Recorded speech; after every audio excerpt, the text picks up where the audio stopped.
everybody. Welcome to our Lunch and Learn today. I'm so excited to dive into our topic. Our topic is around reinvention, really the ability, the power to reinvent ourselves in the workplace and why it is so critical, why it's so impactful, why it's so necessary that we as leaders not only do this for ourselves, but empower our teams to do this on a regular basis. Because if we are not able to do that, we are going to fall stagnant. We are eventually going to slow our growth, and eventually we're going to start declining and dying. We got a great guest speaker with us here today. We've got Julie Rennecker. She is the CEO and Chief Catalyst for Syzygy Teams. Julie, thanks for being here. Oh, thank you for having me. So I love to dive in topic-wise, reinvention. How'd you get into this type of work? What about reinvention really sparked your imagination, really sparked your curiosity? As with many things in my career, if someone looks me up on LinkedIn, I have one of those wandering learning journeys, right? Like whatever the challenge of the moment is leads to sort of the next question, which leads me to the next step. I've always been a student of change and change management. And that's actually what drove me back to graduate school. I just really wanted to understand, why is it that organizations struggle with change when it's essential, right? We can't stay stagnant. We have to be able to change. And why is that such a challenge? And so I had been really for many years employing methods that were based on, the change management hadn't really changed much for 20, 30, 40 years, right? Sort of the basic models all went back to Kurt Lewin from like the 1940s or something. They add more bells and whistles, but basically at the core, it was always that model. And in 2020, a friend of one of my former graduate students was launching. I want to ask about that real quick, because I think that's really interesting. So you mentioned that the change management methodologies and like standard like best practices hadn't changed since 1940s. I find that very surprising, because I feel like, I think obviously you're alluding to this, but even still, like I feel like consumer behaviors or just professional behaviors have changed drastically. Sure, between 1940 and maybe 1970, but from 1970 to 1980, 1990, and obviously more, it seems like the world of work, from my assumption, I wasn't alive in the 1940s or 50s or 60s, but I'm assuming that the world of work was very command and control, where it's like, if you told me to do something, I did it, and I was happy to have that paycheck. And it's like, no, we demand more from our work now. Why did it take so long to make adjustments to that? Well, and in some industries, I think you'll find that they still haven't adjusted, right? Okay. But what has happened is that the chasm, the gap between what employees expect and need and are capable of, and our management structures, right, has actually gotten wider. It's not an accident that we've seen the recent Great Resignation, right? And I think a lot of it is that just that gap has gotten wider. That's something I don't have a really great answer for why people struggle with change. Individuals struggle with change. If you look at, I think it's Everett Rogers, we made an edit here. But basically it's the dynamics, right, of innovation. And he has this, you think of it as sort of a bell-shaped curve. And they're like 2.5% of the people are actually inventors and innovators. The rest of it is the rest of us, right? And there's a big chunk of that curve that they like 30% even that won't change unless they have to, right? And when it gets to that point. And some of the other background is just understanding that change was slower, for decades in people's work career. The lifespan of a business model, the lifespan of a primary product was maybe about 70 years, right? All through the 90s. And so someone could come into their work career and just have one huge change, right? It's just like, oh, we're going through a change. And so there was this change methodology. Everyone knew it was going to be rough and ugly and maybe not go great, but you'd eventually get on the other side, everyone would adjust and it would level out. And I think, just because change started coming faster, and we know this intuitively, but I think it's really only recently that the imperative is there, right? To say change is not an option. That this change is happening to me all the time. I need to figure out how to change. But Deloitte, Price Waterhouse, Accenture, all of those, their change management methodologies for decades, they sell to executives. Executives have felt that it's still their responsibility to have the vision, to have the plan, and then we have to sell it, right, to the employees. And then we complain because they resist change. So I think just the model has been so entrenched in decades of work life that the compulsion wasn't there, right? And technology, now we're changing all the time, right? If you have apps on your phone, every time you use the app, it seems like it's got a new bell, a new whistle, a buttons move, colors have changed, it's got a new feature, there are alerts. And so now we have generations of people, several of them, who that's the normal, right, for them. So I think that they're going to be pushing the envelope. So that's a very long way to say I don't have a great explanation for why we haven't learned more about this sooner. Certainly Harvard Business Review would have articles about change and change management several times a year. It's an evergreen topic, but continues to be challenging. Well, I think it's interesting. I mean, I think inherently people are resistant to change because it represents behavioral change, and people grow accustomed to the way that they've been behaving over time. I know one thing we've discussed in other Lunch and Learn speakers is the direct and indirect impacts that incentives, both directly created and indirectly created, have on people's work behaviors. And if we create an inadvertent incentive for people to act in a certain way, they're going to want to keep acting that way. And if we adjust our processes and protocols and procedures, it's going to adjust so that they react and act because they became accustomed to the way that things were before. That's true. And I think I would also put some of the responsibility on our inability to manage change well, right? For why it doesn't always go well. We think of it as simply a matter of incentives, right? There's been MBA programs, there's been a lot of schooling of managers that thinking if we get the incentives right, we'll get the behavior right, and not appreciating that change is not just a cognitive process. It's I was just looking the other day, there are reams of job postings for, people to lead change management, program managers, directors, consultants, etc. But when you read down in the description, often they equate change management with communication, right? And so basically, once again, we have this top down. It's the job of the change agent to sell, to convince, to just communicate the change. And we think that if we relay the information, we give instructions, then people, if they have the right incentives, they'll do the right thing. And one of the important things, I don't know if viewers would know this, but my first career was as a nurse. And so really appreciating, right, our employees as these very complex, living entities. Cognitive is part of it. And when you talk about behavior, we don't, we know so much more now in neuroscience, but our behavior is what gets wired into our brains, those routines. And so something I might think is a small change for you, if you've been doing something, think of the pedals in your car, the accelerator and the brake. If during this conversation, somebody just switched those pedals, right? So the accelerator's on the left and the brake is on the right.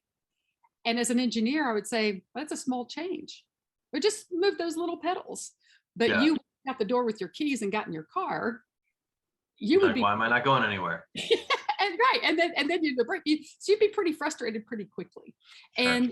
And so there's also then an identity component of this, right? So identity in relationships. I've worked with companies where they were going to move between one building and another, and they pull me in because they know there's going to be a little bit of change. They want to adapt well, and often surprised by the things that actually concern people, right? They carpool with certain people and they come in at certain hours, and their children's they've set up their work around their children's soccer schedule, and right. So there are relational components and identity components. It's like, oh, well, in that space, I was most important.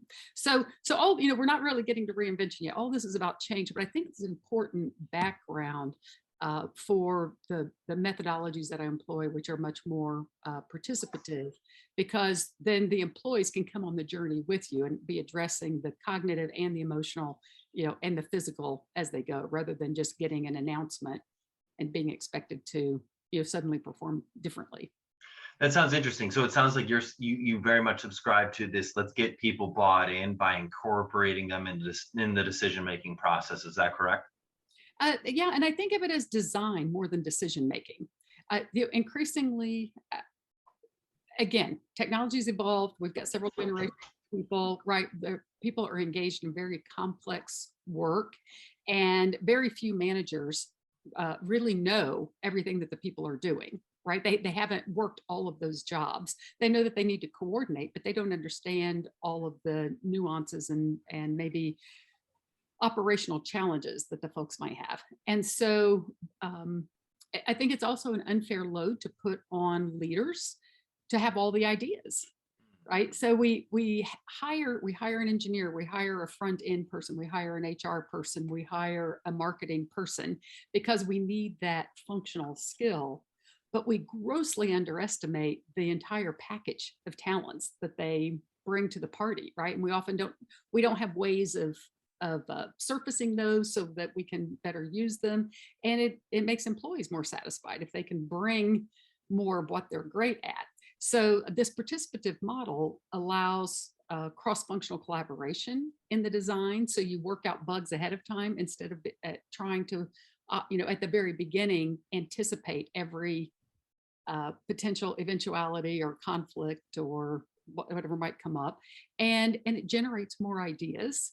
And it also helps the employees play in that role. If they're helping create the future that they're going to participate in, right, that they're buying themselves in. So that that comes out of appreciative inquiry. Design workshops are two different approaches that also use that participative methodology, both to get more ideas and to get better engagement.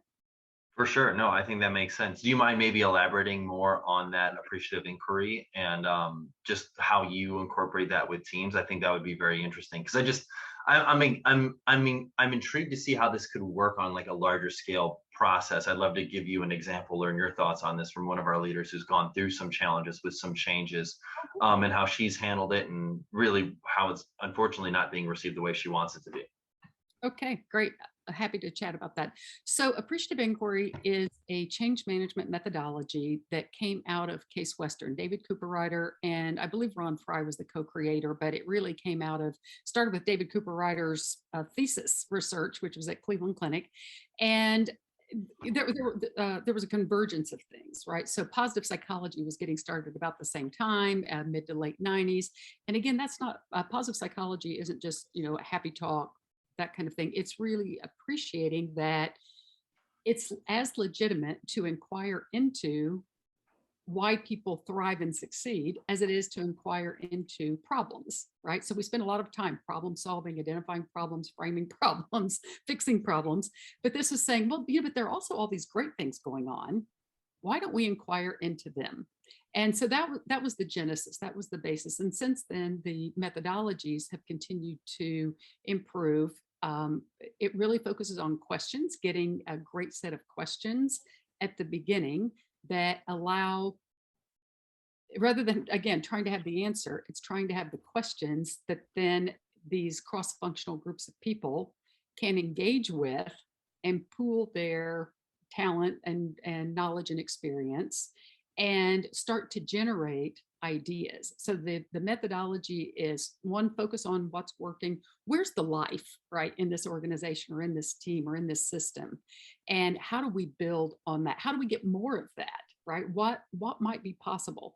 So then they design together and it's often a summit. It may be one day, it may be 3 days, but in this summit, they start prototyping, right? And developing it, and sometimes it's with cardboard and sometimes it's with wireframes and PowerPoint and costumes. I've seen all sorts of things, right?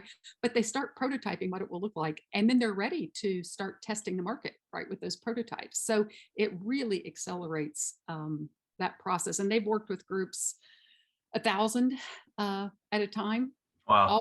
Yeah, and they've done it virtually. I say I've participated in some. I've done smaller, but I haven't. And I've been a support player in one that was like 850 people. So I've Amazing. seen. Well, I'd love to learn your thoughts on this example that I'm about to give, because I think it would be very intrigued to kind of see. I think one way I digest. I'm like a kinetic learner, so I love to just like, let's dive into an example. Just Right. See how this relates to our other leaders that are watching this right now. So one of our executives, she's the vice president of a major community college system. Essentially, she's got 19 chancellors. She's got 19 chancellors all over the state. And her big focus and her whole team's big focus is on career development, because they know that right now, one, there are less and less kids in high school today, which means there are less and less potential, young professionals to go to college Right. moving forward, compared to, millennials and Gen Z and Gen X and that sort of thing. And essentially she's seeing, okay, the writing's on the wall. What's going to be really critical for our entire university system is that Right. we're able to put people into jobs, because we can put people in the jobs at a higher ability than other universities. People are going to want to come to us.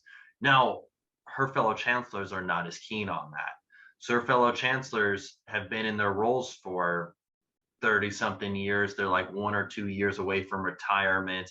Okay. And essentially her team got a big $6 million grant to Wow. focus on career development within their entire university system.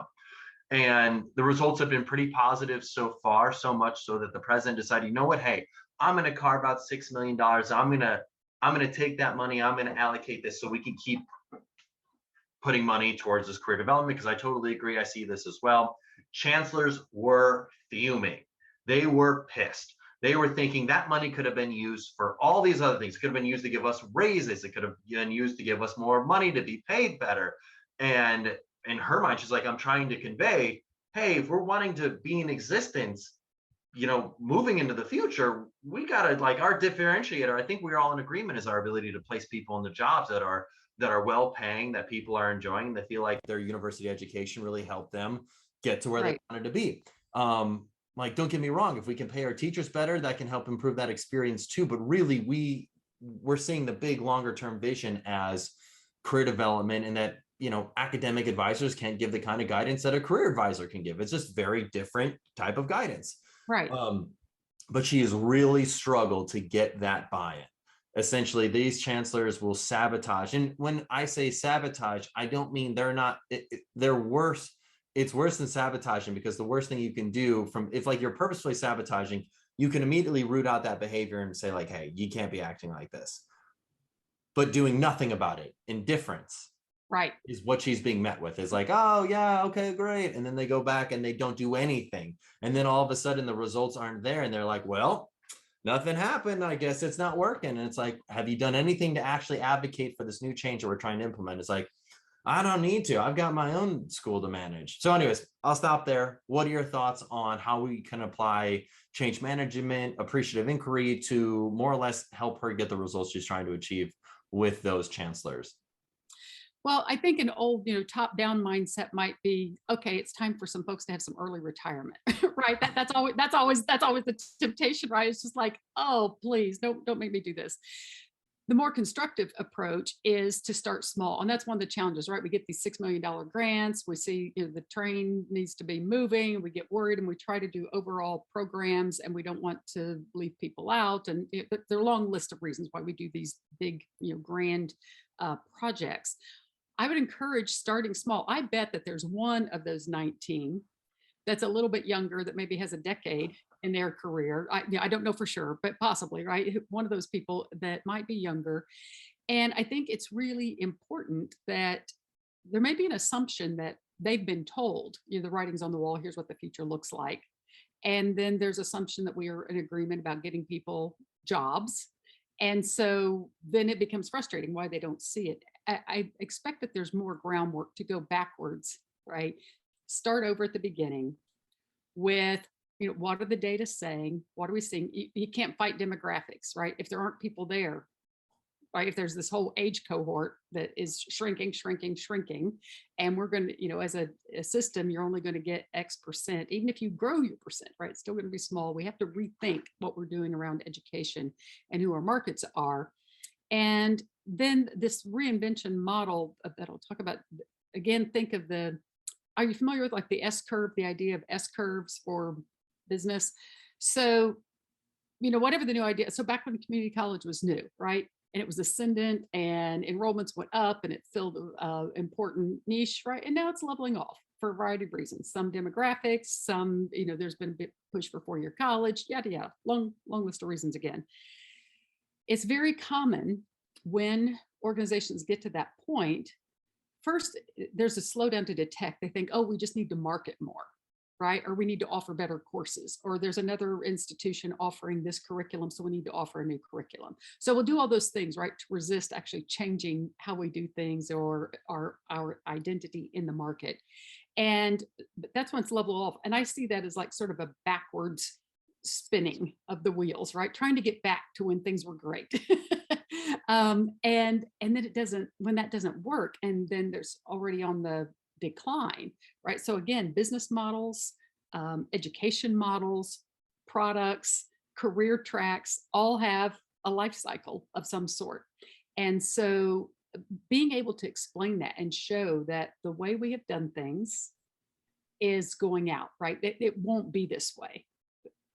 And so maybe getting that at like at an emotional level, being able to see all these things we might do, reorganize, reassign, expand curriculum, blah, blah, blah, blah, are not going to get us back to that heyday. We're going to have to recreate, right? And that's where the reinvention is. We're going to have to recreate. We're going to have to, find our core and become something new.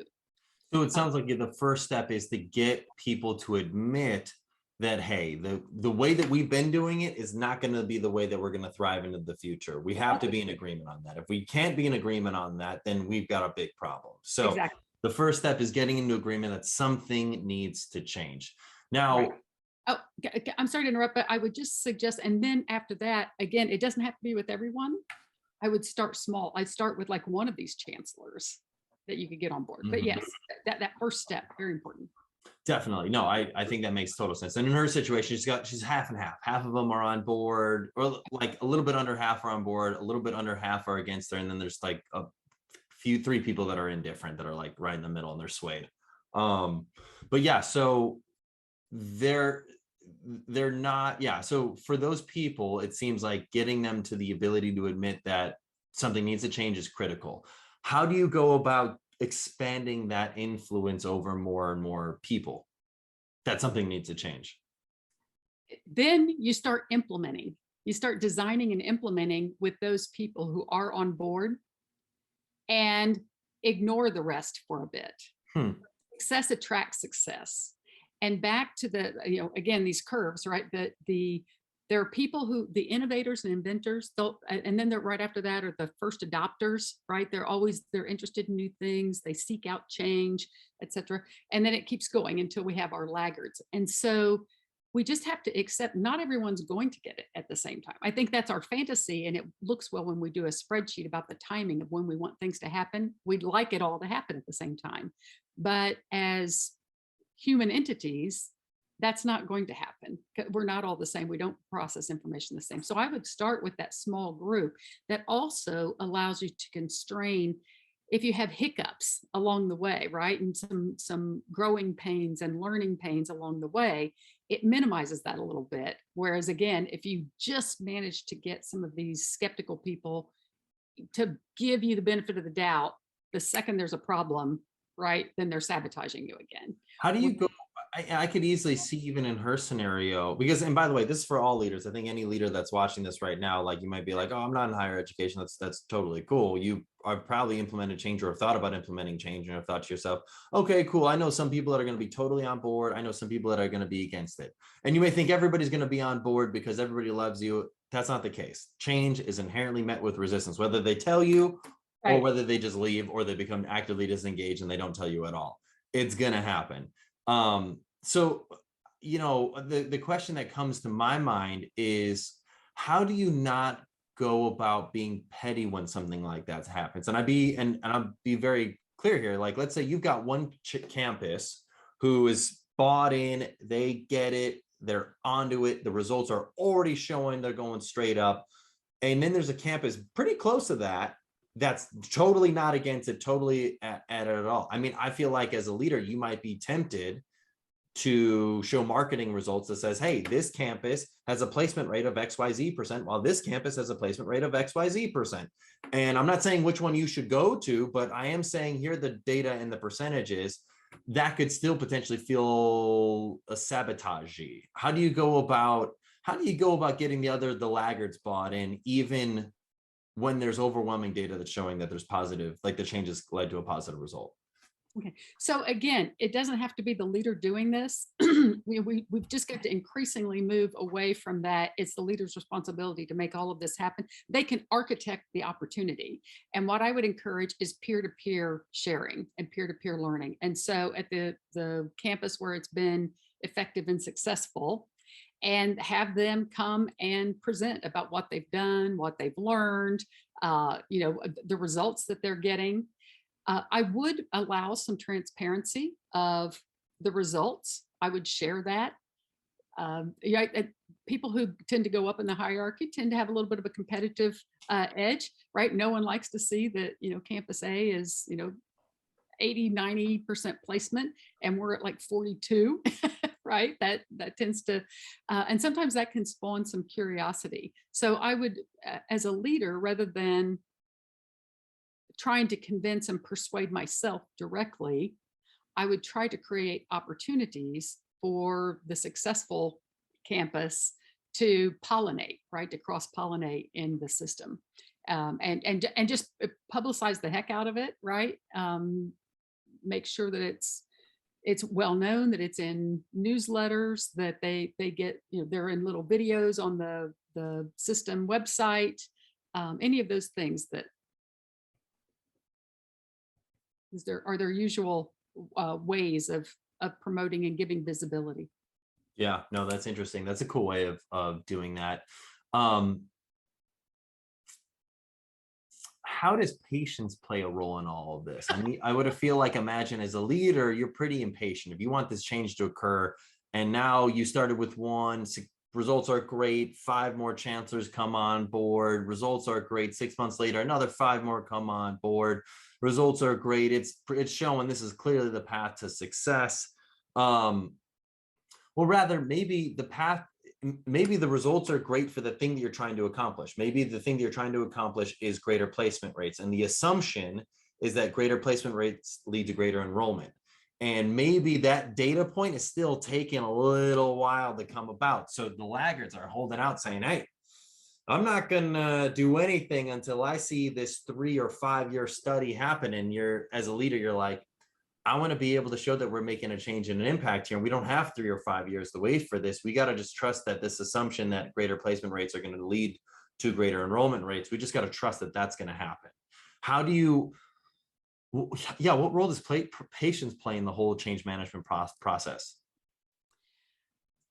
Patience is tightly coupled to expectations. And I think that something I see with my clients all the time is, the speed of thought is very fast, right? And the speed at which we can diagram something, again, put it in a spreadsheet or something, and the logic flow. But we're not dealing with logic, right? As soon as you get with humans, it's nonlinear, right? As soon as they're in the picture. And so 2 years is really lightning speed for change in a human system. Right. And most plans don't account for that. And so part of it my recommendation would be, however long you were hoping it would take, double that in your mind. Right. And and set up your expectations, your milestones, your assessment of how well it's going based on that doubled time, because most people grossly underestimate the time required for individuals to internalize and assimilate change.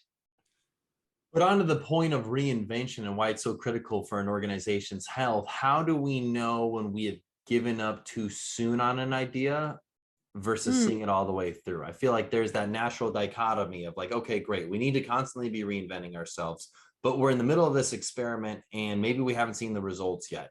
Maybe we need to go all the way through to the end of the experiment to know this for sure doesn't actually work. But so often I could see people saying, hey, we're scrapping it, we're halfway through, we're going to want to do a different experiment to see if it'll work. Where does patience and the need for reinvention, how do they play off each other? So I would encourage having more than one experiment going on simultaneously, right? Because you do have this uncertainty about humans and how long some kind of change is going to take. And so you do get in that conundrum, right? Is like, are we just still waiting on results? The other thing is is to flow chart out your expectation of what you think the cause and effect, right, cycle and process is. And I studied system dynamics as part of my org behavior background. And one of the things that we, again, often don't appreciate is the delay. And I think you have some appreciation of it there, right? Because you're saying, well, you need to do the experiment, let things go on far enough. And states like how people have to reach a threshold of awareness, right, before it then triggers into the behavior we want to see. So that's one source of delay. And then, you have some natural variation. Again, any company, we're talking about higher ed here, so I'll say enrollments, but of course, any company, sales, any of those things, right? You've got some natural variation. And so, great, we get 2 more people enrolled, right? Or 5 more people placed. So that there's some time required to know, is that a trend or a blip, right? And so I don't have a specific period of time, but I agree with you. You need to see an experiment out and assume that in most human systems, there's going to be at least a 6-month delay. And especially if we're talking about academic schedules, right? There are particular points in time that people enter the system and they matriculate out. So you might have a little bit of like a year lag time there. But I would also encourage, if she has, 6 of these folks that are equally interested, trying something a little bit different, right? And have two chancellors on their campuses do experiment A and have another 2 do experiment B that they help design. And that gives you a gauge as well, right? So if they're both kind of seeing the same thing at the same time, okay, then it seems like you're probably on the organic path. If it's working at one and not at the other, then that's more data that you have to analyze and try to understand. That makes sense. Yeah. Well, Julie, this has been a really interesting lunch and learn topic. I feel like you've shed some really great light on different things we should be thinking about when trying to reinvent ourselves, when trying to reinvent our business. Final question I have for you is how can our audience learn more about you and your work? How can they connect with you? So you can always find me on LinkedIn, and I'm sure that whatever you post will have my name spelled out, and I'm Dr. Julie Rennecker on LinkedIn. My website is syzygyteams.com. That's SYZYGY teams.com. I have an Instagram page. I'm not as active there as I am on LinkedIn, and I respond to any kind of direct messages on Twitter. I'm more of a consumer on Twitter. Perfect. Awesome. And I'm sorry, that's at Jewel Rennecker or at Syzygy Teams. Amazing. Well, Julie, thank you so much for being here. Thanks for being our guest speaker. This has been awesome. Our audience, thank you all for being here for our Lunch and Learn today. Have a wonderful rest of your day. See you, everybody.